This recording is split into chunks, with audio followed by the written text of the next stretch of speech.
ఒకప్పుడు ఒక రైతు పొలంలో పని చేసుకుంటున్నాడు. ధబ్ అని చప్పుడు వినపడింది. ఆ రైతు గబగబా పెద్ద నుయ్యి ఉంటే అక్కడికి వెళ్ళి చూశాడు. ఓ పిల్లవాడు అక్కడికి వచ్చి ఆడుకుంటూ ఆ నూతిలో పడిపోయాడు. రక్షించండి రక్షించండి అని అరుస్తున్నాడు. ఆ పిల్లవాడిని నూతిలోంచి పైకి తీశాడు. తాగేసిన నీళ్ళన్నీ కక్కేసేటట్టుగా పొట్ట నొక్కి పిల్లవాడు నీరసపడిపోయాడు, భయపడిపోయాడని తన ఇంటికి తీసుకెళ్ళి ఆ పిల్లవాడికి ఆహారం పెట్టి పడుకోమన్నాడు. లేచిన తర్వాత చీకటి పడిపోయింది, రేపు పొద్దున్న మీ ఇంటికి వెళ్ళిపోదు కానీ పడుకోమన్నాడు.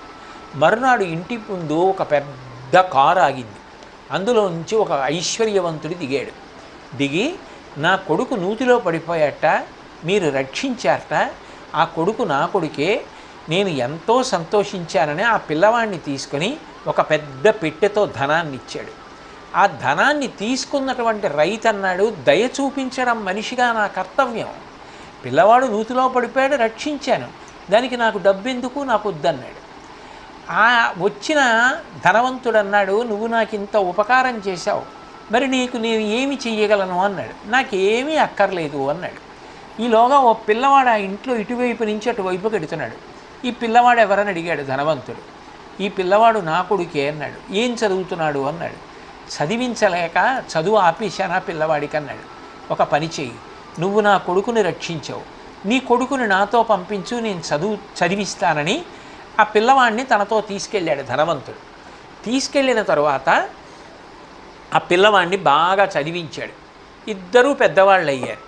అయిన తరువాత ఈ ధనవంతుడి కొడుకు బ్రిటిష్ ప్రధానమంత్రి అయ్యాడు. ఆయనే విన్స్టన్ చర్చిల్. ఆయనకి ఒకప్పుడు విపరీతమైనటువంటి జ్వరం వచ్చింది. ఆ జ్వరానికి ఏ ఔషధాలు వేసినా తగ్గలేదు. అప్పుడు ఏ రైతు పిల్లాన్ని పెంచి పెద్ద చేశాడో అతను పెద్ద శాస్త్రవేత్త, వైద్యుడు అయి పెన్సిలిన్ కనిపెట్టి ఈ విన్స్టన్ చర్చిల్కి వైద్యం చేసి తగ్గించాడు. ఆ తగ్గించిన వ్యక్తే అలెగ్జాండర్ ఫ్లెమింగ్. రైతు కొడుకు అలెగ్జాండర్ ఫ్లెమింగ్, ధనవంతుడి కొడుకు విన్స్టన్ చర్చిల్. ఒకప్పుడు రైతు చేసిన ఉపకారం రైతు కొడుకు అంత శాస్త్రవేత్త కావడానికి పనికొస్తే, ఒకప్పుడు ధనవంతుడు ఆ పిల్లవాడిని చదివించడానికి చేసిన ఉపకారం తన కొడుకు బ్రతకడానికి కారణమైంది.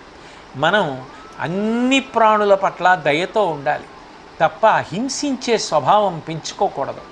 మాట చేత హింసించడం, చేతల చేత హింసించడం, అవసరం ఉన్నా లేకపోయినా ప్రాణుల్ని కర్రతో కొట్టడం, రాళ్లతో కొట్టడం, ఇటువంటి పనులు చేయకూడదు. మనకి ఎంత బాధ కలుగుతుందో అవతల ప్రాణికి అంత బాధ కలుగుతుంది అని తెలుసుకుని